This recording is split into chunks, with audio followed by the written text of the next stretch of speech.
Level 1 5. Jova. Jova was an old-style kind of town. The kind of town where all the older buildings at the center were all built stacked right up on top of each other in close-knit rows. All of them linked and connected by a hodgepodge web of rickety stairways, ladders, and chain bridges. Just about every single square inch of visible rooftop was covered in ancient silver fonda crosses, of course, to keep away all the long-gone scaries of old. However, the rest of Jova was a bit more modern in construction, with buildings and homes that spread outward rather than upward. Not to mention that Jova was also one of the rare few towns in all of Autumn to actually have its own state-of-the-art working trolley system. Everyone in Jova agreed that the trolley system was remarkable, absolutely remarkable. It required no horses or crystals to function at all, and was somehow able to carry up to 80 elves throughout the town to all the shops and beyond. Though clearly it was powered by all sorts of illegal dwarfen tech. But the truth be told, nobody in Jova honestly really cared about that all that much. Truth be told, in all of Autumn, just so long as it wasn't something engineered to blow up, shoot, or squash helpless little elves, it was a law that almost always went unenforced, even when it involved roller skates. And luckily for Nolan, and just about every other turnkey unable to afford themselves a decent horse, the 11th station from the main hub just so happened to be Ogre Dungeon. Nolan stumbled into Jova like the village idiot, like the town drunk, which was ironic, considering that Nolan hadn't dared to touch the stuff in years. After all, what would Sharperton say? Nolan serpentinely stumbled and crashed deeper and deeper into the heart of town towards the main station hub. The streets were crowded as they usually were this time of day. However, Nolan could not help but get the queasy feeling that all eyes, somehow the eyes of every creature were upon him as he passed. Could word have possibly traveled that fast? He wondered to himself. Did everyone in downtown Jova already know exactly what had just gone down between him and three of Jova's finest? Or did they all know something about his impending day, perhaps? Something that was still a mystery to him? Or perhaps, as Nolan soon realized, to his relief, perhaps it was just the smell. Because truth be told, sleeping hadn't been the only thing that Nolan had not been doing for these past couple of days. Nolan gave himself a good whiff to verify it, and he nodded. When this was all over, perhaps it was finally time to take a good bath, he thought to himself. Maybe two. Bastard, bastard, stinky, stinky bastard! Nolan rolled his eyes and successfully got himself to the main station hub without further incident. He paid his rupee gills for a trolley ticket, and even better, his unbearable smell had granted him a whole bench all to himself. A whole bench all to himself to stretch out while on the trolley. Sid, the morning trolley conductor, was there as always, but after getting one good noseful of the disheveled, young-looking turnkey, who was honestly smelling worse than any village drunk ever had, he honestly could not help but shake his head in complete disgust. Conductor Sid honestly did not like most of the turnkeys at all. They all had a tough job, sure, one of the toughest. But that didn't change the fact that most of them were all nothing but a bunch of pushy assholes come day's end. But especially this particular one. What with his always gray hair, gray uniform, gray attitude. Very unelf-like indeed. For some reason, he always seemed to be carrying that damn big creepy boken stick with him wherever he went, even when he was off duty, and now apparently, lo and behold, he wasn't even seeming to bathe anymore? Yeah, Sid pretty much hated Sergeant Nolan. He pretty much thought that Nolan was nothing more than a prick, and he wasn't exactly wrong, now was he? The trolley was of course packed this time of day, packed mostly with well-dressed trophy ladies running chores for their wealthy husbands, a dwarf or two, an orc looking old and ragged and kind of sad. Not to mention one giant, well-dressed ogre in a sharp three-piece suit. Probably going to court, Nolan thought to himself, and then immediately hated himself for it. After all, what would Zozo think? You know something, Nolan? You really are nothing more than a great big, overglorified bully. Shut up, Jeff, Nolan muttered to himself. And then finally, of course, also on the trolley, there were also plenty of the only creatures in all of Autumn that Nolan had actually considered to be lower than a fiend, or even a constable. And that was the slicked back, well-dressed, royally connected pieces of shit that made up all the elves at King's Building. King's Building! King's Building was always the trolley's final stop, the final destination after Ogre Dungeon. And the King's Building just north of Jova was actually one of the 5 buildings of the king. The 5 administrative fingers of his royal majesty, King Larudo IX, surfaces, so to speak. And elf, oh elf, could they ever pack such a slap if they wanted to, because King's Building's job was not just to make sure that every T was crossed and every I got dotted in the kingdom. No, their number one job had always been the bottom line, to keep autumn perpetually in the green and never in the red, to make sure that the magical money, diamond, ruby, emerald machines of autumn always kept pumping along without a single rupee gil going to waste, lest the dwarves of Middlegar ever be allowed to gain the upper hand. And since Ogre Dungeon had always been autumn's biggest of money pits, both figuratively and literally, it meant that King's Building was always perpetually up every turnkey's ass. Inspection after inspection after inspection, finding every single possible way to cut costs, cut turnkeys, security be damned, constantly sticking their noses into Ogre Dungeon business, asking all sorts of questions that they had no right to ever ask in the first place. This orc's medical bills are astronomical. Just what the Fonda happened to him exactly? He fell down some stairs. Next. Fucking King's office, Nolan muttered to himself, too tired to notice or care whether or not any of them had heard him or not. They always want mutton, he continued to grumble, but they never want you to touch a sheep, do they? Nolan leaned back into his trolley bench. He shut his eyes and he somehow managed to do something that he had not done in 3 days. Miracle of miracles, Nolan finally fell into sleep. Nolan passed right out, dreaming all sorts of magical crazy dreams, all sorts of oddities and crazy things. The kind of things that make perfect sense when you're actually dreaming them, but they rarely ever do the moment you wake up. And in a couple of minutes after, they are all but soon forgotten. But it was a nice feeling nonetheless. A nice feeling indeed, and one where Nolan could have happily basked in and bathed in and soaked in forever, without a complaint, until, of course, 35 minutes into his cozy, warm, hot-bodied snooze, Ogre Dungeon woke him up, as she usually did, same as every other time he had accidentally caught some Z's on the morning trolley ride, and with such a feeling of pure, unmistakable dread, of inescapable terror, that no one could not help but immediately wake up screaming, "You'll never see it coming until it bites you in the butt!"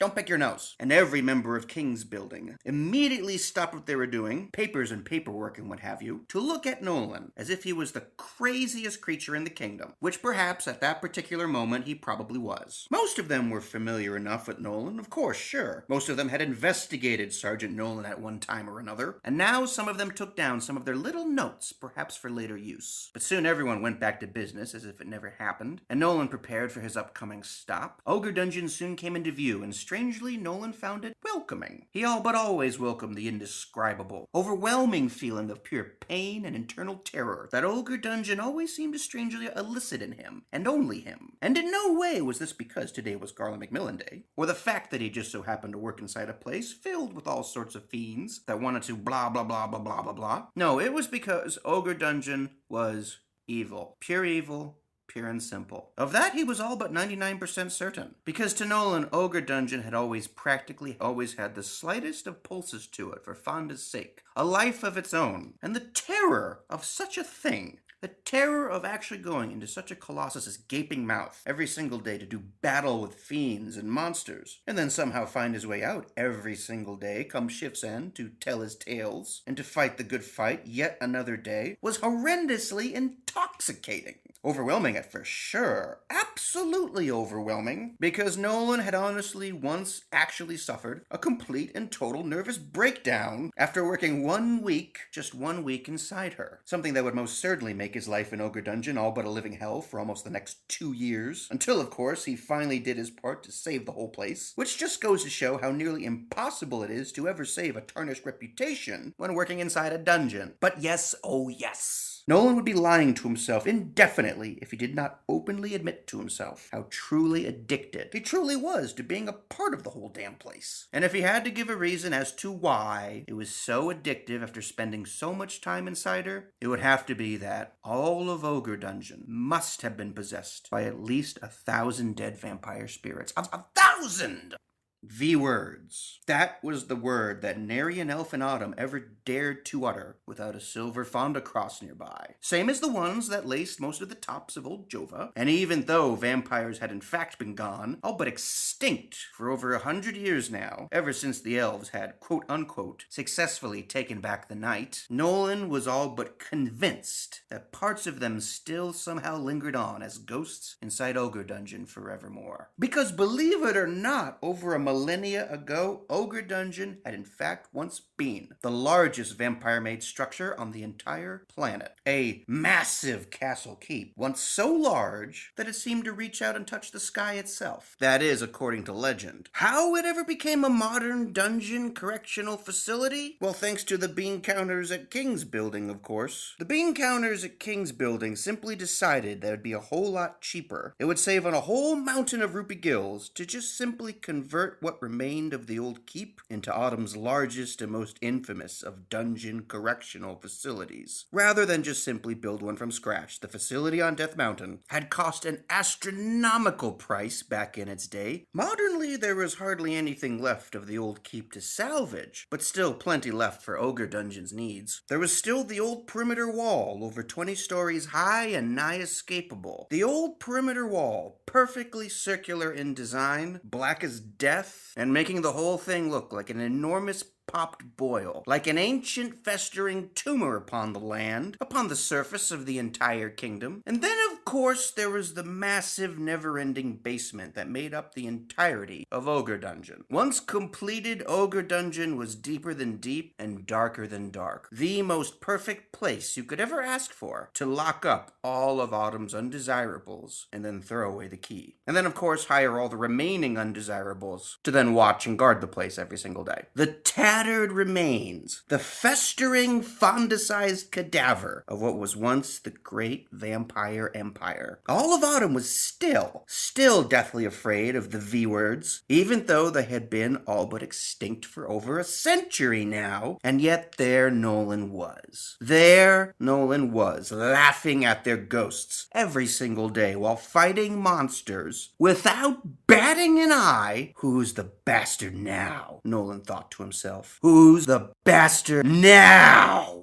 But none of it was worth killing. He knew that. He knew that deep down. He knew that more than just about anything. And his thoughts soon returned to Smitty and that ogre and what almost had gone down. Were not Nolan in the right place at the right time? A little over 10 evenings ago, Nolan had been finishing up a midnight shift for some extra rupee gills. He enjoyed to work them every now and then to help one day pay off his cottage, and to help save for a rainy day, whatever the hell that even meant. But Nolan mostly worked them because it was not like he had anything else better to do on a Friday night. It was around 5 a.m. when Nolan was making an irregular round. Only 2 hours to go. 2 hours just before the shift change. Nolan had already signed the books hours before, but just to keep himself busy and actually awake until morning, an irregularity on midnights if there ever was one, Nolan had always liked to walk them. Walk the empty halls of Ogre Dungeon, shooting the shit with whoever was still awake, usually younger keys who hadn't made the grade just yet. And if Sergeant Nolan did just so happen to catch you sleeping on the block, unlike the wretched gargoyle, he never made much of a fuss about it, just so long as you were never dumb enough to do anything as astronomically stupid as open up a fiend's cell gate at night. Then Nolan would chew your ass out for perhaps a good hour until you no longer had anything left to sit on anymore. Because unless a fiend was dying, every single cell gate in Ogre Dungeon remained shut until morning. Until the morning chow run. Period. It was what kept the midnight shift the safest for young turnkeys and sergeants collecting overtime work. The midnight shift had always been a skeleton crew at best, yes. But that did not matter because nothing ever happened. Because the gates always remained shut. And yet there it was. On this particular night, on this particular irregular round, there it was as Nolan entered Alchemy Row to complete perhaps his final irregular round of the night. There it was. That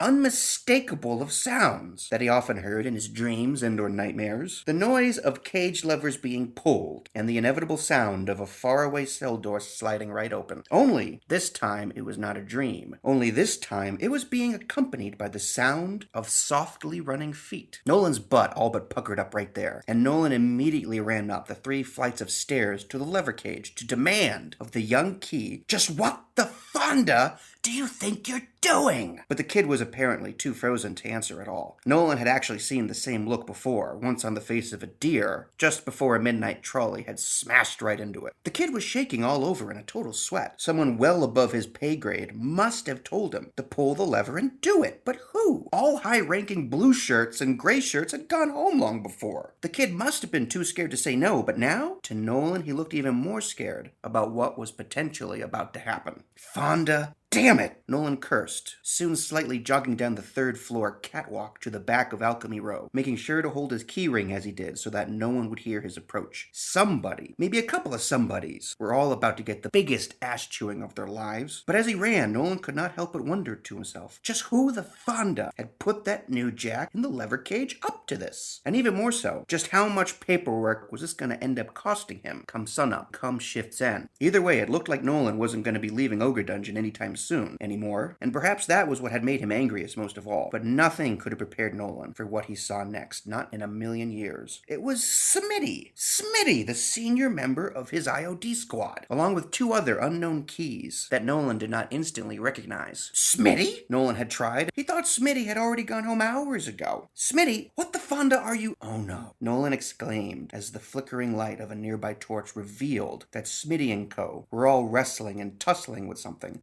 huge from inside the back of the corner cell. Something ogre-sized. Keep tugging, Fonda, damn you! Smitty demanded between harsh, hasty whispers. Keep tugging, he said, seeming to take zero notice of Sergeant Nolan standing behind him. The flickers of nearby torchlight soon revealed that it was in fact an ogre at the back of the cell, practically mummified in what appeared to be almost half a dozen fiend-issued bedsheets. His hands were tied, his legs were tied, mouth gagged. The ogre made muffled screams beneath them, usually reserved for stuck pigs. And then, of course, finally, there was yet another sheet, half tied around the ceiling cell bars, with the other half, of course, snugly tied around the ogre's neck, constricting tighter and tighter as Smitty and co. continued to pull and pull and pull down upon his legs. Nolan's boken stick soon dropped to the catwalk with a clang, and his mouth soon followed, as with each passing second it became clearer and clearer and clearer exactly what was happening right in front of him, just a few feet away. Something that he would have all but expected from your average Ogre Dungeon fiend from time to time, sure. Heck, they attempted to savagely kill each other over just about anything, whether it be nutmeg or cookies. But this killing was not over nutmeg or cookies or contraband or gang politics at all. As far as Nolan could see, this was a lynching. This was a cold-blooded, calculated murder, and one being performed right in front of him, and not by a fiend at all, but rather three, count them three, 1, 2, 3, of his fellow turnkeys, his fellow brothers in blue. Well, the sight of it all had simply made Nolan all but lose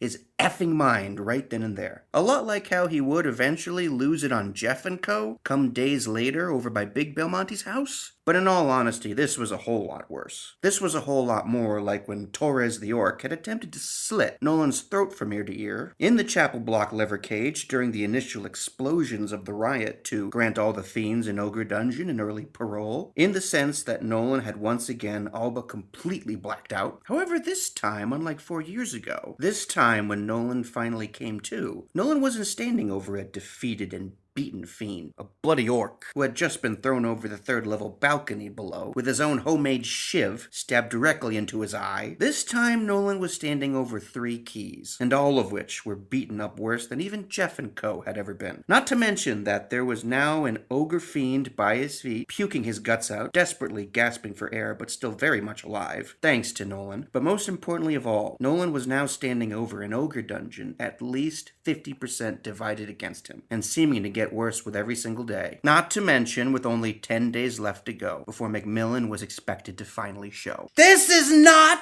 how we handle things in Ogre Dungeon! Nolan had screamed and screamed and screamed at both the midnight and morning shift directly after the incident, but all he had seemed to get in return was averted gazes and blank faces, and disappointed ones too, from his fellow brothers in blue. I don't feel sorry for fiends. Nolan had tried days later, over and over over again in private company, trying to tell everyone and anyone who would listen, but with each passing day it was becoming clearer and clearer that most of his fellow Keys were finding this harder and harder to believe. And though the term fiend lover had not been uttered as of yet, Nolan could all but smell it starting to waft in the air. I don't feel sorry for fiends, Nolan repeated to himself as the trolley neared OG Station, his stop imminent. But the truth was, of course, that Nolan had in fact felt sorry for a certain fiend as of late, a certain once famous, now infamous little fiend, coming to Ogre Dungeon that very day, that very evening. Otherwise, Nolan might have actually gotten himself a little more sleep these past 3 days, other than that quickie snooze on the trolley ride. And yeah, maybe Nolan had actually felt just a little sorry for that ogre that almost got lynched too 10 nights back. So what? So what? Nolan uttered to himself as the trolley finally stopped with a jerk. So what? OG Station, ladies and gents, Sid announced. OG Station, next stop, King's Building. And Nolan went to get off. But before he did, something occurred to him. Something not unlike his realization from an hour before about how much he had always truly hated Sharperton deep down. This was another thought much like Ogre Dungeon, in the sense that it came from a place deeper than deep and darker than dark. A thought that had never seen the light of day until now. And the thought made him pause slightly before getting off the trolley. Nolan turned. He turned around to face all the elves of King's Building still on the trolley. And Nolan stared at them all with the most condemning and exhausted of eyes and said, "You bastards should have left that place buried in the ground. You bastards should have left that vampire keep buried in the ground! All of Autumn would have been left better off." And Nolan then departed, while some of them performed the marks of Fonda upon themselves after the utterance of the V-word, while others furiously jotted down even more notes. Nolan got off the trolley, and the thought repeated to himself that all of Autumn would have been better off, but perhaps no creature in all of Autumn would have been left better off